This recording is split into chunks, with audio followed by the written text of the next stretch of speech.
Hi, everyone, and welcome to Be True, my podcast about the writing I love and the writing I do. I'm John Tessitore, and today, The City, a poem by the Greek poet C.P. Cavafy, one of my all-time favorites. If you don't know his work, you should find Cavafy as soon as possible, and you can find all of my work at johntessitore.com. Cavafy is a strange, mysterious, and rather wonderful figure to me, and maybe to everyone. His family was Greek, but he was born in Alexandria, Egypt, once the location of the world's largest library. Alexandria had fallen on hard times for about 1,000 years thereafter, but was experiencing a long overdue reawakening as a shipping port when Cavafy was born in 1863, and it became the subject of much of his work. It was old and worn and cosmopolitan, with its own strange character, like the poet himself. For most of his life, Cavafy was a clerk in the Public Works Department, and he never published a book of poems in his lifetime. He only gave them away to the like-minded, urbane, intellectual, gay, yearning, and yet his work became known.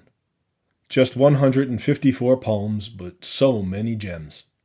As a Greek in Alexandria, Cavafy was perhaps fated to a certain cultural nostalgia, a knowledge about fleeting power and fading greatness, about the remnants of empire and the victims of progress. He knew firsthand that societies rise and fall. And he was always a bit of an outsider, an ethnic outsider and a lonely gay man in the early 20th century. So he wrote with a lively erotic imagination and often with a palpable sense of unrequited love and frustration. And he was scholarly too, and in his way, a classicist. Do you see why I love him so much? Heroism and ruins, love and lust, with a deep intellectual interest in history and its applications to modernity.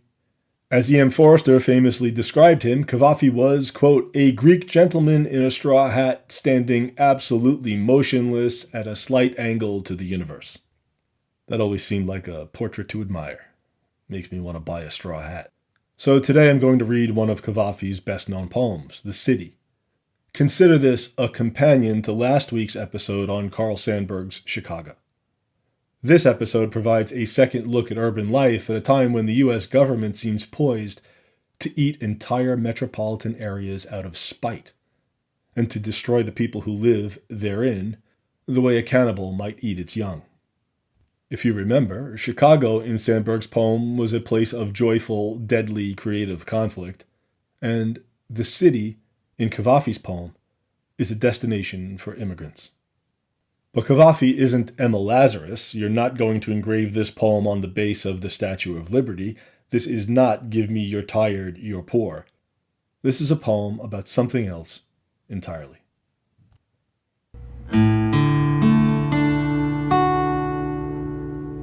You said, I'll go to another land, I'll go to another sea. Another city will be found, a better one than this. My every effort is doomed by destiny, and my heart, like a dead man, lies buried. How long will my mind languish in such decay? Wherever I turn my eyes, wherever I look, the blackened ruins of my life I see here, where so many years I've lived and wasted and ruined. Any new lands you will not find. You'll find no other seas. The city will be following you. In the same streets you'll wander, and in the same neighborhoods you'll age, and in these same houses you will grow gray. Always in this same city you'll arrive, for elsewhere, do not hope. There is no ship for you. There is no road. Just as you've wasted your life here in this tiny niche in the entire world, you've ruined it.